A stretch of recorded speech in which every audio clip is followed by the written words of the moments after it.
नमस्कार, स्वागत है आपका इंडिया वॉइस पे। मैं हूं आपके साथ स्वीटी दीक्षित। बुलेटिन की शुरुआत करेंगे इस वक्त की बड़ी जानकारी के साथ।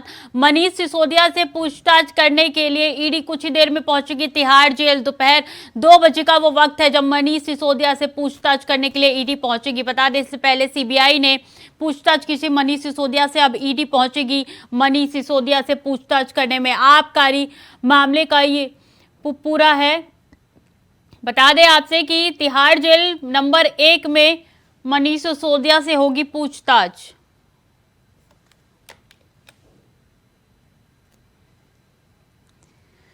जानकारी के मुताबिक ईडी की एक टीम दोपहर 2 बजे का वो वक्त है जब इंट्रोगेशन के लिए पहुंचेगी। ये पहली बार है जब ईडी आबकारी मामले में दिल्ली के पूर्व मुख्यमंत्री मनीष सिसोदिया, पूर्व डिप्टी सीएम मनीष सिसोदिया से पूछताछ करने के लिए पहुंचेगी।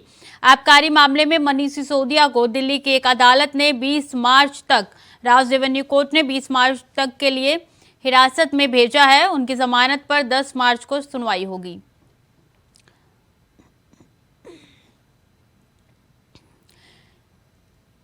इसी खबर पे नीरज दीक्षित हमारे साथ जुड़ चुके हैं, बीजेपी के नेता है वो। नीरज जी, देखिए आज जो है पहली बार ईडी पूछताछ करने जाएगी मनीष सिसोदिया से। अब तो वहीं अरविंद केजरीवाल की तरफ से ये आरोप लगाए जा रहे हैं कि आप लोग यानी कि बीजेपी जो है केजरीवाल की लोकप्रियता से डर गई है। देखिए, केजरीवाल की लोकप्रियता से नहीं डरी है।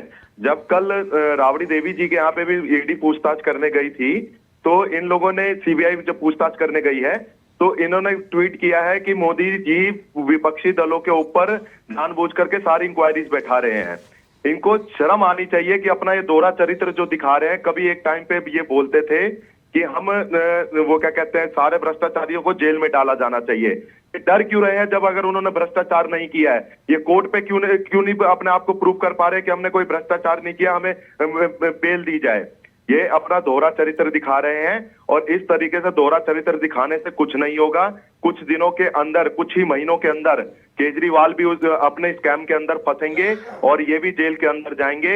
और ये जितने भ्रष्टाचारियों का साथ लेकर के स्टेज पे खड़े होकर के मोदी जी का जो चरित्र है ये दिखाने की कोशिश कर रहे हैं कि मोदी जी विपक्षियों के ऊपर हमला करवा रहे हैं। ये दोहरा चरित्र ज्यादा दिन नहीं चलेंगे। जनता सब देख रही है और जनता बार बार ये संदेश भी दे रही है बीजेपी को जिता करके कि बीजेपी बहुत ही अच्छा काम कर रही है और आने वाले दिनों में जितने भ्रष्टाचारी हैं वो सारे के सारे अंदर जेल में जाएंगे। ये बीजेपी का साफ संदेश है। पर सवाल तो ये भी खड़े होते हैं ना कि आखिरकार विपक्ष पे क्यों इसकी सीबीआई की पूछताछ हो रही है या ईडी का छापेमारी हो रही है? विपक्ष पे ही क्यों? सीबीआई पूछताछ करेगी। सीबीआई अपना काम कर रही है तो इसमें गलत क्या है? अगर किसी ने भ्रष्टाचार नहीं किया है तो वो डर क्यों रहे हैं? जनता के, जब मोदी जी भी जब मोदी जी के ऊपर कांग्रेस के टाइम पे आरोप लगाए गए थे, मोदी जी के ऊपर भी सारी इंक्वायरीज बैठाई गई थी। अमित शाह जी को तड़ीपार होना पड़ा था। तो ये क्यों हुआ था ऐसा? आखिर इन लोगों ने इतना इन लोगों को परेशान किया गया था, लेकिन भाजपा के कार्यकर्ता तो कभी सड़क पर नहीं उतरे कि क्यों पूछताछ की जा रही है इनसे। भाजपा के कार्यकर्ता तो हमेशा समर्थन में रहे कि अगर हमारा नेता गलत होगा तो जेल के अंदर जाएगा। और आज ये समय आया कि मोदी जी को क्लीन चिट मिल गई, तो ये लोग डर क्यों रहे हैं सीबीआई से? सीबीआई को तो साथ देना चाहिए। केजरीवाल जी खुद न्यूज चैनल्स पे जाकर के बोलते थे कि हम तो बिल्कुल पाक साफ हैं, हमने तो कोई गलती नहीं की। सीबीआई पूछताछ करे, उनको कुछ नहीं मिलेगा। जब सीबीआई को सब कुछ सबूत मिल गए तभी तो सीबीआई ने गिरफ्तार किया ना और कोर्ट में पेश किया गया। अच्छा, कोर्ट में उनको पेश किया तो कोर्ट से इनको बेल क्यों नहीं मिल रही अगर उन्होंने कोई भ्रष्टाचार नहीं किया है तो? लेकिन केजरीवाल का तो कहना है कि आपने उनके लेफ्ट हैंड और राइट हैंड दोनों को जेल में बंद कर दिया है, क्योंकि दोनों को ये प्रस्ताव दिया गया था बीजेपी की तरफ से कि आप बीजेपी में शामिल हो जाइए। उसके बाद से उन लोगों ने प्रस्ताव ठुकरा दिया, जिसके बाद से आपने कार्रवाई की दोनों पे झूठे इल्जामों में फंसा के। बीजेपी के पास बहुत सारे नेता हैं, बीजेपी अपने बहुत अच्छे कदमों पे चल रही है, तभी हर जगह बीजेपी की सरकार भी बन रही है मोदी जी के नेतृत्व में। और हमारे को कोई कमी नहीं है, हम भ्रष्टाचारी नेताओं को अपने साथ शामिल नहीं करना चाहते हैं। ये लोग झूठे आरोप लगा रहे हैं। ऐसा कभी बीजेपी ने कोई आरोप नहीं लगाया कि आप हमारे साथ शामिल हो जाइए और हम आपके ऊपर आरोप गलत करवा देंगे। सीबीआई अपना काम कर रही है और सीबीआई अपने तरीके से काम करती है। हमने कभी भी ऐसा किसी को भी, हाँ, हम देखिए पार्टी है, पार्टी के अंदर वेलकम जरूर होता है, लेकिन अगर इस बेस पे ये बोले कि सीबीआई बोल रही है तो ये इस चीज का प्रूफ करते हैं कि सीबीआई ने ऐसा ऐसा बोला है कोर्ट में। ठीक है, आपके सवालों का जवाब हम हमारे साथ आपके प्रवक्ता जुड़ गई है करुणा श्रीवास्तव, उनसे पूछ लेते हैं। करुणा जी, देखिए ये लगातार बीजेपी कह रही है कि उनके पास अपनी खुद के पास इतने कार्यकर्ता है कि उनको किसी और के पार्टी के कार्यकर्ताओं की जरूरत नहीं है, और वही देखिए तो केजरीवाल की तरफ से आरोप लगाया जा रहा है कि उनके लेफ्ट और राइट हैंड को जो है बीजेपी छीनना चाहती है और वो नहीं गए उनके पार्टी में, इसकी वजह से उनको जेल में बंद कर दिया गया।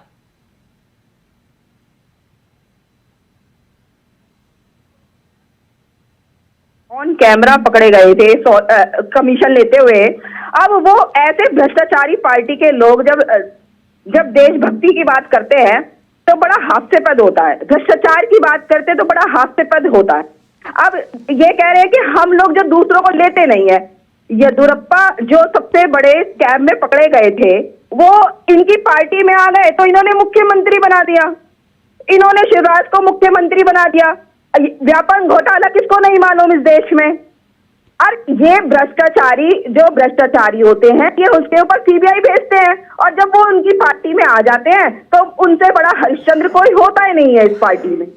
ठीक है तो ये इस तरीके के लोग हैं जो भ्रष्टाचारियों को अपने साथ ले लेते हैं। अभी ये गुजरात की बात कर रहे थे, ये गुजरात से कैसे छूटे ये भी पता है। जज की हत्या किसने की ये आज तक पता नहीं चला है, आज तक पता नहीं चला है कि जज की हत्या किसने की।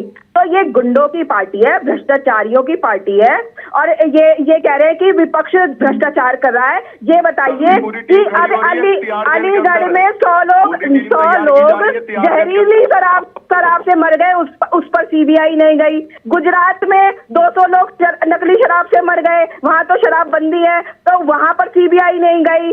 वो अडानी के एयरपोर्ट पे 3000 करोड़ का ड्रग्स पाया गया, उस पर सीबीआई नहीं गई। अडानी ने इतना भ्रष्टाचार कर लिया, उस पर सीबीआई, उस पर मोदी, इनके महान मोदी जी बात करने को तैयार नहीं है सदन में अडानी के ऊपर जो भ्रष्टाचारी है। और जब ये देश छोड़ के भाग जाएगा तो देश की अर्थव्यवस्था कहाँ जाएगी? एलआईसी के पैसे कौन वापस करेगा? जो जनता का पैसा है, एसबीआई का बैंक का पैसा जो लेके लूट कर खा रहे हो, ये कौन वापस करेगा? ये कौन वापस? विपक्ष को डराने का धमकाने का काम जो सीबीआई के अपने तोते छोड़कर, बताइए सबूत, बताइए क्या मनीष सिसोदिया जी के ऊपर क्या गुनाह है? आप बताइए क्या गुनाह है? आप बताइए क्या गुनाह? आबकारी विभाग में कौन सा घोटाला हुआ जो इनको ही नहीं मालूम कि घोटाला क्या हुआ?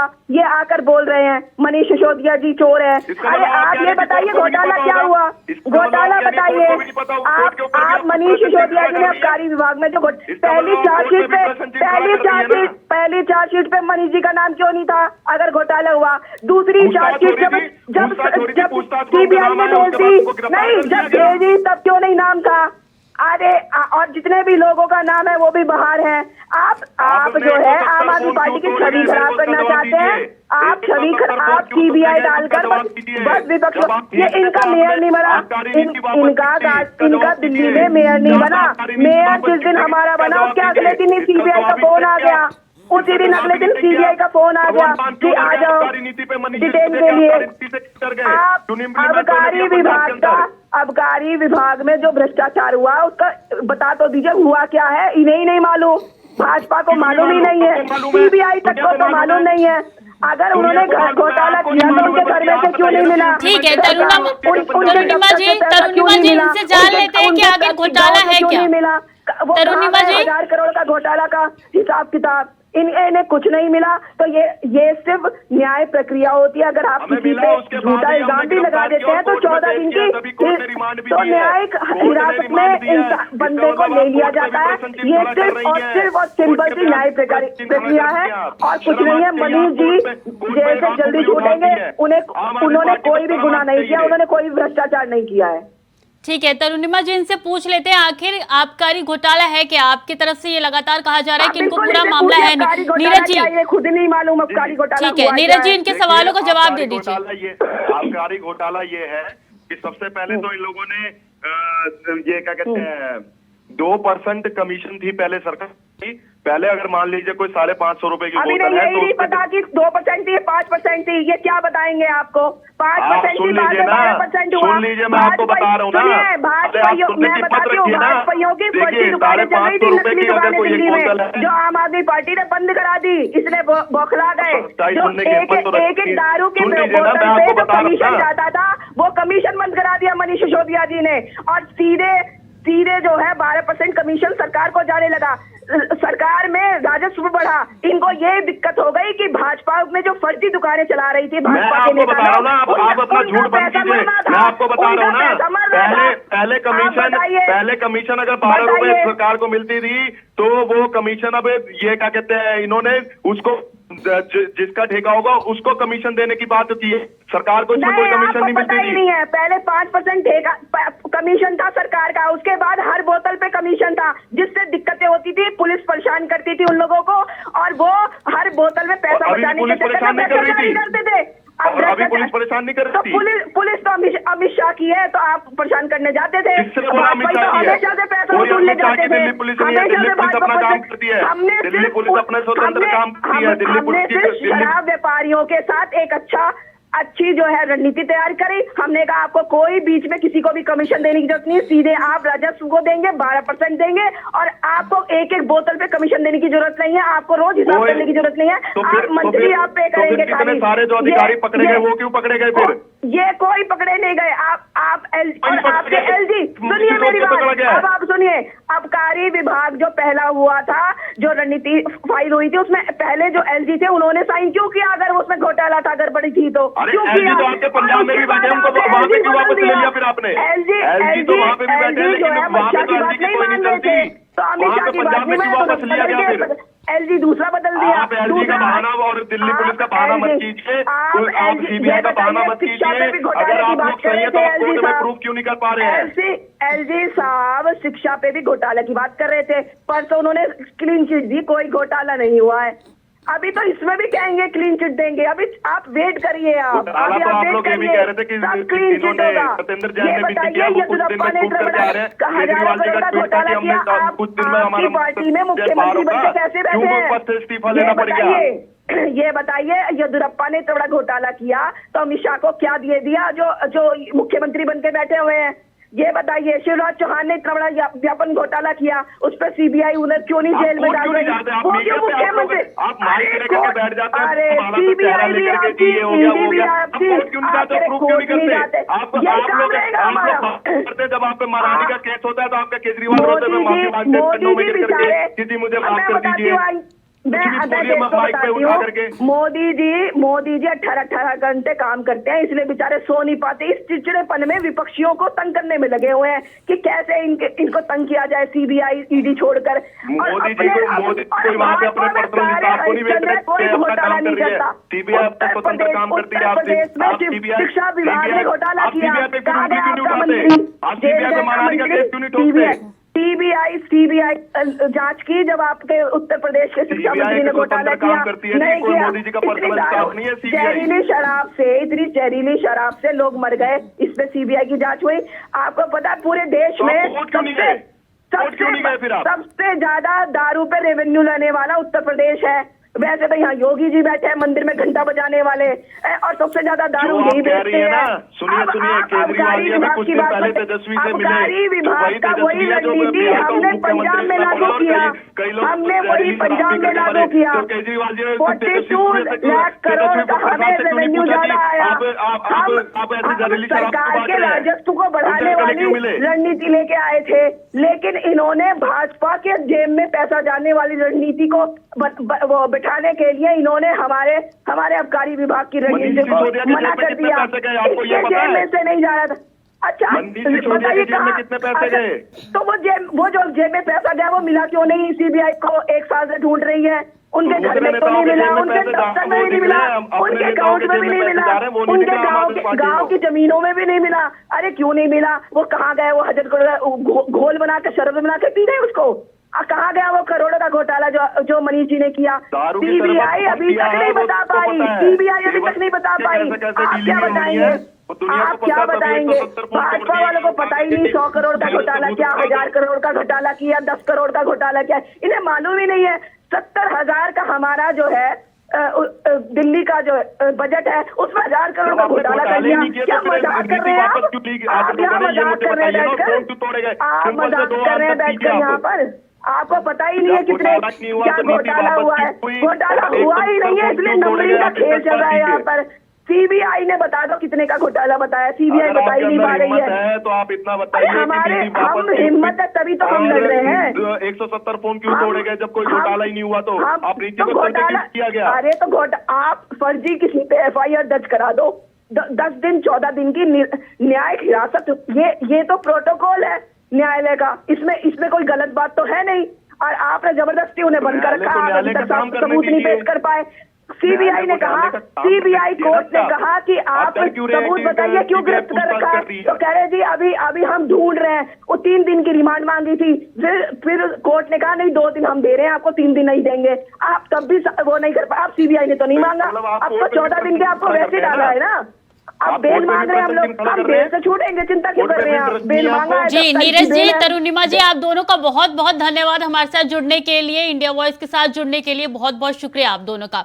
खबरों में आगे बढ़ेंगे। सपा महासचिव प्रोफेसर रामगोपाल यादव का बड़ा बयान। प्रयागराज मामले पर रामगोपाल यादव का बड़ा बयान सामने आया। 1-2 दिन में अतीक के बेटे की हत्या हो सकती है। रामगोपाल ने कहा है अतीक के एक लड़के की हत्या हो सकती है। रामगोपाल की तरफ से कहा गया है। रामगोपाल यादव का बड़ा बयान है। घटना के असली आरोपी नहीं मिल रहे हैं। रामगोपाल का कहना है घटना के असली आरोपी नहीं मिल रहे हैं, ऊपर से दबाव है जो पकड़ में आएगा।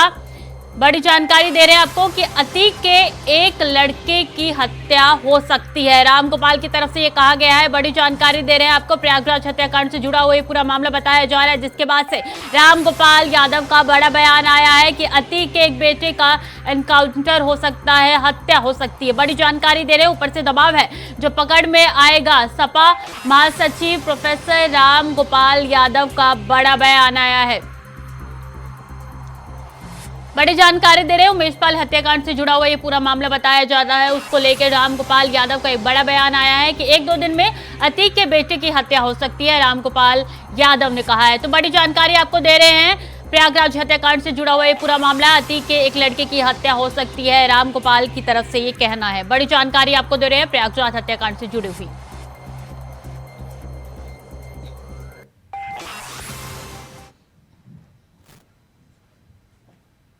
असल आरोपी नहीं मिल रहे हैं तो दबाव ऊपर से है कि मारो, तो जो पकड़ में आ जाएगा उसे मारें।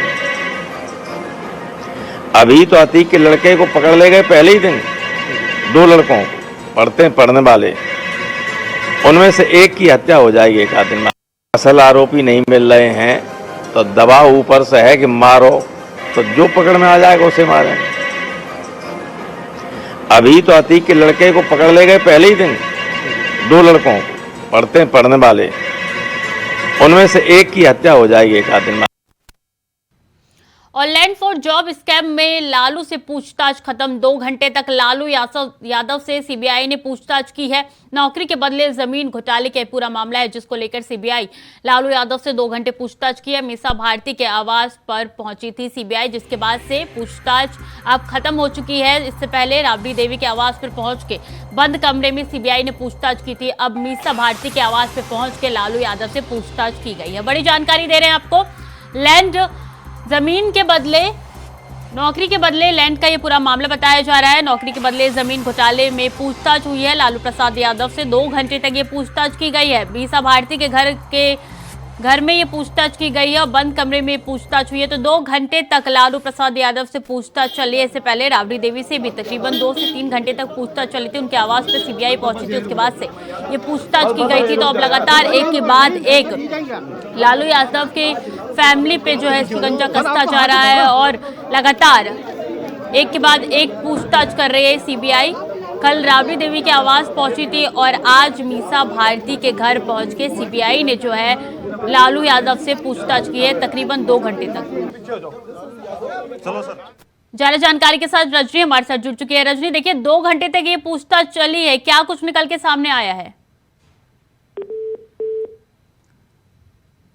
लगता है तकनीकी खामियों की वजह से संपर्क टूट गया है, लेकिन दोबारा जोड़ने की कोशिश करेंगे। इस वक्त बड़ी जानकारी आपको दे रहे हैं कि किस तरीके से लैंड फॉर जॉब स्कीम मामले में जो है, स्कैम मामले में जो है लालू प्रसाद यादव से पूछताछ 2 घंटे तक चली और अब सीबीआई जो है आगे की कार्रवाई करेगी। मीसा भारती के आवास पे जो है ये पूछताछ हुई। इससे पहले राबड़ी देवी के आवास पे भी सीबीआई पहुंची थी और तमाम दस्तावेज जो थे उन्होंने खंगाले थे और पूछताछ भी हुई थी बंद कमरे में। अब इसके बाद से एक के बाद एक जो है सीबीआई लगातार पूछताछ कर रही है लालू प्रसाद यादव की फैमिली मेंबर्स के साथ और आज जो है लालू प्रसाद यादव से खुद सीबीआई ने पूछताछ की है। तो बैक टू बैक पूछताछ जो है जारी है सीबीआई की। ज्यादा जानकारी के साथ रजनी हमारे साथ जुड़ चुकी है। रजनी, देखिए तकरीबन 2 घंटे तक ये पूछताछ चली है, क्या कुछ निकल के सामने आया है? और देखिए सीबीआई का ये मामला और सीबीआई खुलकर कुछ भी बोलने से इनकार कर रही है। हाँ, ये जरूर है कि जो लालू प्रसाद यादव पे जो जमीन घोटाले के आईआरसीटीसी के जमीन घोटाले मामले को लेकर पेशी होनी है, उसी को लेकर सीबीआई की टीम पहुंची हुई थी और लंबी पूछताछ चली।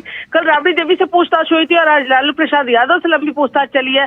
पूछताछ के बाद क्या कुछ निकल कर आया ये कहना मुश्किल है, क्योंकि हाँ ये जरूर है कि लगातार लालू यादव की जो बेटी है जिन्होंने लालू प्रसाद यादव को अभी कुछ दिन पहले किडनी ट्रांसप्लांट किया था, रोहिणी आचार्य, वो लगातार ट्वीट कर रही हैं कि मेरे पापा को तंग कर रहे हैं, पापा को ठीक तंग करना कोई ठीक बात नहीं, अगर उन्हें कुछ हुआ तो मैं किसी को छोड़ूंगी नहीं। इस तरह के इमोशनल ट्वीट लगातार आ रहे हैं लालू प्रसाद यादव की बेटी की। लेकिन चूंकि सीबीआई का ये मामला है, सबके हाथ बंधे हुए हैं, तो कोई कुछ कर नहीं पा रहा है।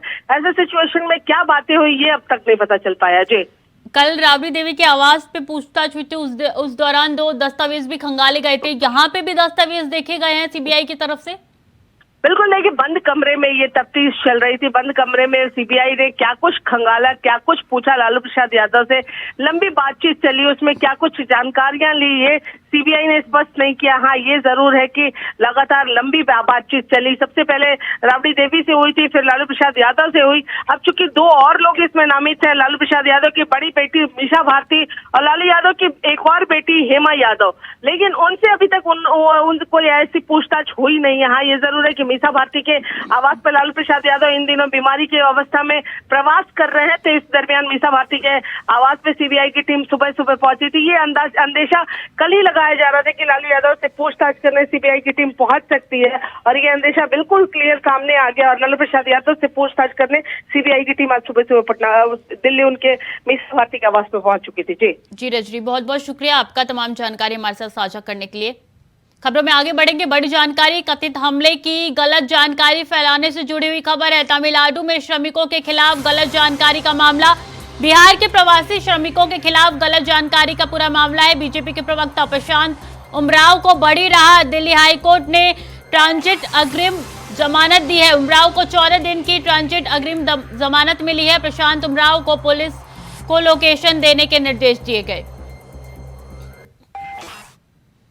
फिलहाल के लिए बुलेटिन में इतना ही। बाकी खबरों के लिए बने रहिए हमारे साथ।